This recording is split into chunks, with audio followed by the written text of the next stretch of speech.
have a walk. I think it's No big deal. about a half-mile walk. So, or we can have one car or one truck with your trailer at the campsite. And as I was told, there is no tables and chairs at the campsite. So you need to bring tables or you need to bring chairs. There are fire rings. Some of the areas do have buckets.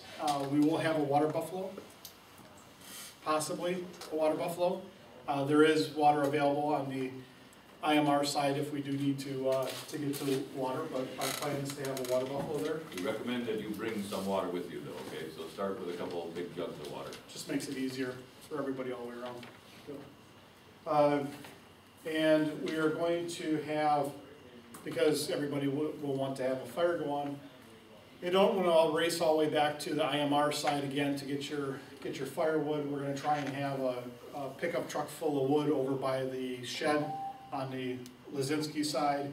We'll have another pickup truck full over by the IMR side so we can switch them out if we need to, but we just want to make it easier for you guys. Maybe we'll do like a little run through to drop off some wood at each site, you know, depending upon how organized we can go and how much time we all have in between. So that is about it for the Camporee piece. Unit roster, definitely need that. So speaking of unit roster, can I just get a quick hands up of who is going and then approximate count? The unit numbers. Unit number, just unit number and count. 506, 25. 17, 221, 21, 17, 17. 530. 28. 28. 539.17. Did you not get these emails? I got some of them, I'm just trying to get them all, because not everybody sent me up. You're not getting those, Steve? I sent it in an email. Oh. How do I know that it was received? Got it.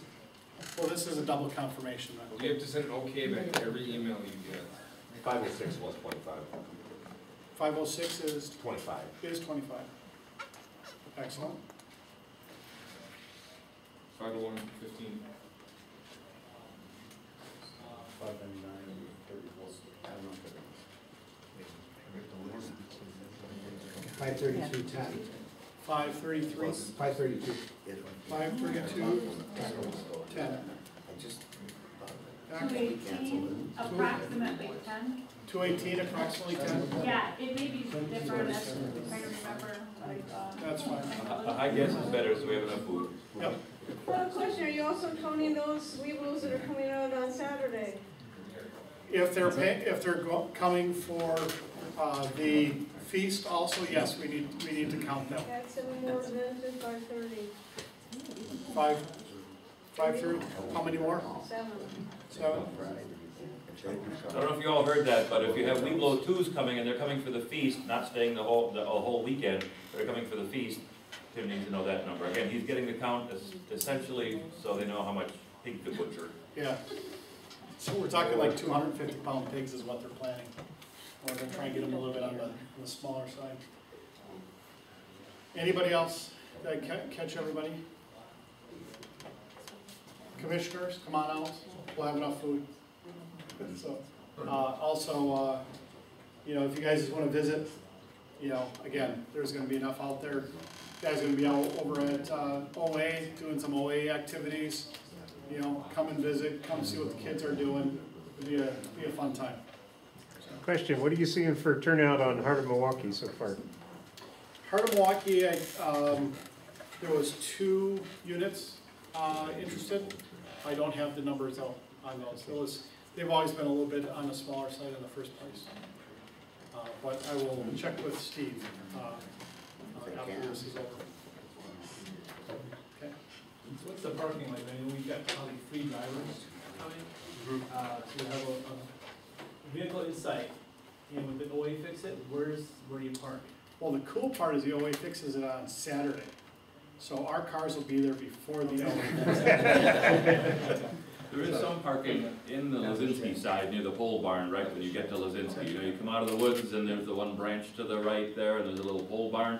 Just beyond that, there's some parking. Yeah. So He's that'll got be that. first come, first served, of course, but that's some parking there. Probably He's gonna have that all 25 or trimmed so. down. Yeah. Yeah, all the, he's gonna have all the sites trimmed down. We're using the bowl area in Lizinski is gonna be for the boiling oil, demonstration, so he's trimming that all down. So there'll be some seating around there, but, pretty much it's gonna be pretty open. We're gonna have two different sides. We're gonna have stuff over by the chapel, the 4 stations on that side by the chapel. And then on the, IMR side, we're gonna have, the other ones that kind of around the archery station and the castle. So there's gonna be some walking for the kids, at least they're gonna get a little bit of exercise, you know, for the day. They're not just gonna be all stuck in the same spot. We are trying to plan it that if they're start in the morning on the Indian Mound side, they do the 4 stations there, then have lunch, then go to the Lizinski side for the afternoon, and vice versa, so they'll flop halfway across. So we'll assign all that sort of stuff at the PLC Friday night, but they shouldn't have to be going back and forth and back and forth and back and forth all day, because that's a half a mile walk, that's a little bit of a poke. So we're trying to make it so that once they're on one side, they can stay there. And then the other part of that is, they will have the scoring sheets like we did at the last Camporee. They will be taking them along with them. We'll score them up afterwards. Our first aid station, or our first aid station, if there's anybody hurt, and also the command post will be the chapel on the Lizinski side. So that will be open all day and all night in case it's needed. We'll have a secondary one at the archery range too. And there are going to be registered range masters, registered safety officers for the ranges also, so you can ensure that the kids are gonna be safe. Is anybody not familiar with this battle idea that we have? Anybody new to that? I know we did it about 10 years ago, maybe you all were participating, where the kids in the afternoon, or during the day, they're gonna be at Jason's station and they're going to be making weapons. It's a pipe insulation foam, it can't hurt anybody, but they make swords out of it, or battle axes, or whatever they want. They're given some duct tape and some foam, and they can make a sword and carry it around with them for the day. They can make shields, they can make some armor. And then, after all the stations are done, at the end of the day, we have a big battle. So we call it the Braveheart Battle, because we'll divide all the kids in 2 groups, doesn't matter what units they're with, whatever. They'll be divided into 2 groups, and they'll be given a ton of flour bombs that Cheryl's making. A flour bomb is nothing more than a paper napkin with a half a cup of flour in it, or a quarter cup of flour in it, and it's got a tiny rubber band holding it, and it's flingable, and it explodes with flour, and it makes a real lovely mess. Frequently they break in the air, so you get these arcs of flour, and it looks really cool. So we have everybody on 2 sides. We say go, the king's gonna drop a handkerchief like they used to do, and the kids will charge towards each other, and they'll be wailing away with these swords, and nobody ever gets hurt. My daughter, when she was 10, used to participate in these and never got hurt. Flour bombs flying, everybody full of flour and beating each other, and then we divvy it, spread them out, and end that battle.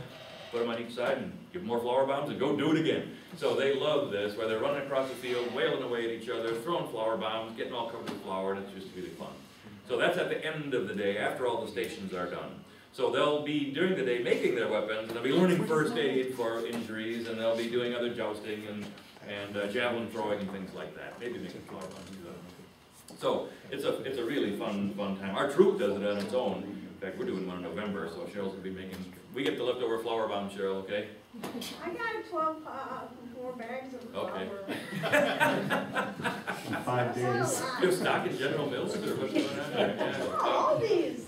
So anyway, it's a fun day, the guys love it. Then we're gonna be done with that, we go back and you guys make some Dutch oven desserts, and then in a little while after that, join us for this feast. It'll be a pig roast and chicken roast. So anybody's a vegetarian or something, let us know that sometime during the weekend. There will be side dishes also, so they can remember that, but we can do something for vegetarians if we have it, okay? So let us know. Otherwise, roast pork and chicken, can't beat it for medieval fare.